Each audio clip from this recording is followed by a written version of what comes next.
नमस्कार, आप स्वराज पोस्ट देख रहे हैं। आपके साथ मैं हूं अभिनव कुमार। दोस्तों, एक कहावत है कि चुनावी बिसात जब बिसती है तो उस बिसात पर कौन अपना और कौन पराया। जी हां, आज हम ऐसे में दो धुरंधरों की बात कर रहे हैं। धुरंधर तेजस्वी यादव और तेज प्रताप यादव, दो भाइयों की कहानी है।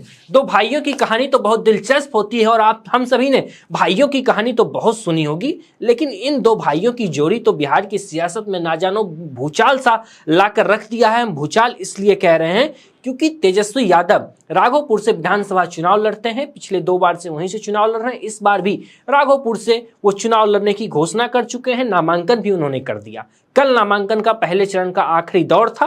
कल तेज प्रताप यादव जो नई नई पार्टी बनाए हैं और नई नवेली पार्टी के साथ उन्होंने राजद के पुराने सिपाही को एक बार अपने पार्टी के तले मैदान में उतार दिया। मैदान में इस उतारने के बाद सियासी गर्मी इसलिए बढ़ गई क्योंकि कहा जा रहा है कि तेज प्रताप यादव तेजस्वी को कहीं ना कहीं चुनौती देने का काम कर रहे हैं। चुनौती देने का काम इसलिए कर रहे हैं क्योंकि जो तेज प्रताप यादव विधानसभा से लेकर सड़कों पर कभी तेजस्वी की छाया बनकर घूमा करते थे, वही तेज प्रताप यादव आज तेजस्वी को शिकस्त देने की फिराक में घूम रहे हैं। हम ऐसा इसलिए कह रहे हैं क्योंकि तेज प्रताप यादव विधानसभा में जब आप देखते होंगे तेजस्वी से किसी की झड़प हो जाती थी तो तेज प्रताप यादव सामने आके खड़े हो जाते थे और कहते थे कि मैं कृष्ण हूं और अर्जुन मेरा भाई, मेरा छोटा तेजस्वी है और अर्जुन को इस बार बिहार की गद्दी पे बैठाना है। लेकिन जब से तेज प्रताप यादव परिवार और पार्टी से अलग किए गए तब से तेज प्रताप यादव का बदला बदला सुर बिहार की सियासत में कहीं ना कहीं एक सोचने पे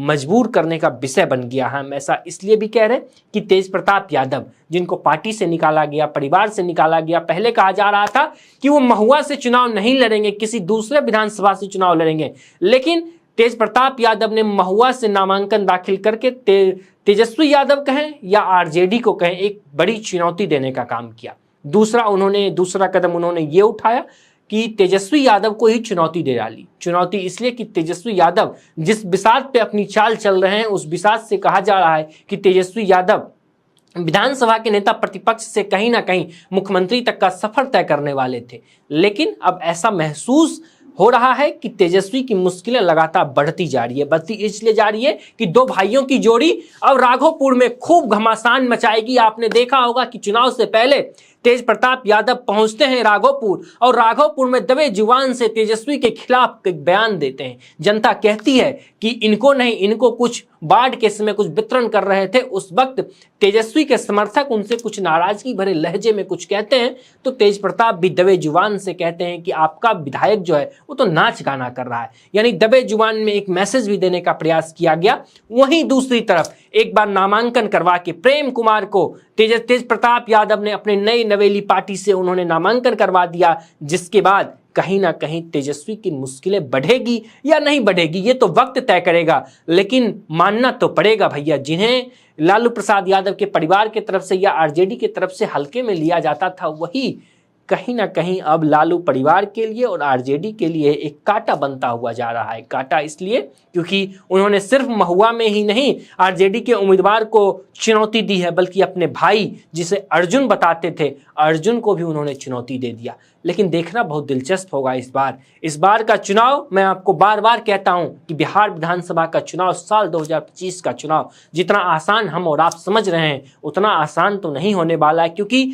हर तरफ से चुनावी बिसात बिछ गई है और यहाँ पे हर कोई अपनी अपनी चाल और अपनी बाजी चल रहा है। लेकिन देखना बहुत दिलचस्प होगा कि 14 नवंबर की तारीख और 14 नवंबर के दिन किस तरीके से किसकी चाल कितनी सटीक और कितने समय अनुकूल रहा वो तो वक्त तय करेगा। लेकिन आप क्या सोचते हैं, आपके हिसाब से क्या लगता है कि तेज प्रताप यादव ने जिस तरीके से तेजस्वी के खिलाफ अपनी एक चाल चली है, छोटी सी चाल उन्होंने एक चल दी, राजा को घेरने का प्रयास किया गया, क्या